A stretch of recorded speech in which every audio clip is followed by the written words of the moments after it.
चलिए, tax reforms क्या आते हैं। टैक्स तो दो तरह के होते हैं, एक डायरेक्ट और एक इनडायरेक्ट।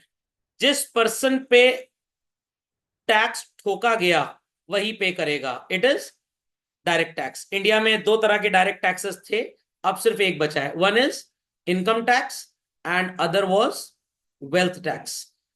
मिस्टर अरुण जेटली जी ने 2015-16 का जब बजट दिया था, तो 31 मार्च 15 के बजट से पहले ही इस वेल्थ टैक्स को खत्म कर दिया था, क्योंकि इसके कलेक्शन में खर्चे ज्यादा थे और कमाई कम थी। तो आपके पापा जब टैक्स देते हैं तो इट इज इनकम टैक्स, और जब रिलायंस इंडस्ट्रीज लिमिटेड टैक्स देता है तो इट इज कॉर्पोरेट टैक्स। तो कॉर्पोरेट टैक्स भी एक तरह का इनकम टैक्स ही होता है बेसिकली। तो it is individual income tax and it is corporate tax. But tax थोपा गया किसी और के ऊपर, बट पे किया किसी और ने। तो I have a very common word to be used कि टैक्स का इम्पैक्ट और incidence, I repeat children, impact and incidence एक ही इंसान पे पड़े। मैं पैसे कमा रहा हूं, मैं अपनी इनकम पे खुद टैक्स दूंगा, इट इज डायरेक्ट टैक्स।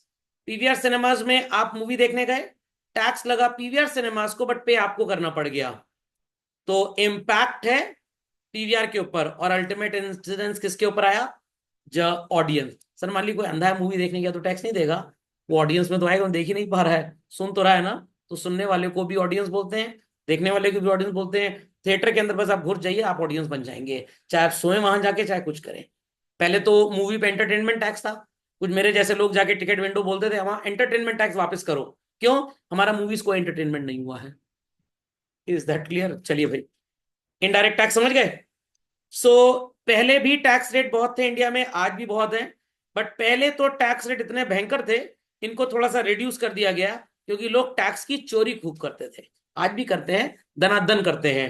तो इंडिया में इस बार का मैं डेटा पढ़ रहा था, वही 4-5% लोग टैक्स देते हैं, बट टैक्स में छूट ना मिले तो बाकी के 95% परेशान हो जाते हैं, जिनका टैक्स की स्पेलिंग में भी कमांड नहीं है पूरा का पूरा। टैक्स देने वाला परेशान नहीं, उसको पता है मेरे को देना ही देना है। परेशान कौन है?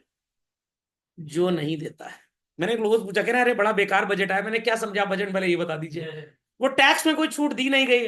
मैंने कहा कितना टैक्स देते हो ये बताओ। नहीं नहीं, हम तो नहीं, तो काहे परेशान हो? जब तुम्हें टैक्स देना ही नहीं है, तुम्हारी औकात ही नहीं है टैक्स देने की, तो काहे परेशान हो रहे हो? बट पहले इंडिया में बच्चों डेफिनेटली बहुत ज्यादा टैक्स रेट था, अब तो समझ लीजिए बहुत कम हो गया है। तो पहले आपकी इनकम का लगभग 70% पैसा डायरेक्ट और इनडायरेक्ट टैक्स मिला के जाता था। Today it has been reduced drastically.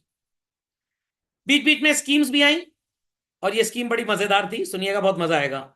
एक स्कीम आई थी 2004 में, voluntary disclosure of income schemes, कि अगर आपके पास कोई भी ऐसा पैसा हो जिसपे आपने अभी तक टैक्स नहीं दिया, जिसको हम ब्लैक मनी बोलते हैं, उस समय तो कैश में काफी ट्रांजैक्शन होते थे, ये आज डिजिटलाइजेशन हो गया 4-5 साल से। तो काफी लोगों ने डिक्लेयर किया, नवजोत सिंह सिद्धू जी ने, इन सब ने डिक्लेयर किया, 1000 करोड़, 500 करोड़ वगैरह वगैरह। इतनी बदमाश सरकार, इतनी बदमाश सरकार, 2012 में इन सबको नोटिस भेज दिया, बताइए वो पैसा कहां से आया था। तो फिर लोगों ने, VDIS स्कीम का नाम ही था, सर्च करिएगा गूगल पे, voluntary disclosure of income schemes. तो PIL फाइल की गई सुप्रीम कोर्ट में कि भाई ये तो गलत है। तो सुप्रीम कोर्ट ने बोला हाँ भाई ये गलत है। तो इनकम टैक्स डिपार्टमेंट ने फिर एप्लीकेशन वापस ले ली कि भाई आपने बोला था इनकम डिस्क्लोज करिए, 30% उस इनकम पे टैक्स लगेगा, और हम आपसे कुछ नहीं पूछेंगे। वैसे रूल तो ये है इनकम टैक्स एक्ट में कि अगर आपकी कोई भी अनडिस्क्लोज इनकम गवर्नमेंट ने पकड़ ली, 30% उस पर टैक्स लगेगा, 100% उसके ऊपर पेनल्टी लगेगी। तो 30 और 30 कितना हो गया? 60। कितना हो गया?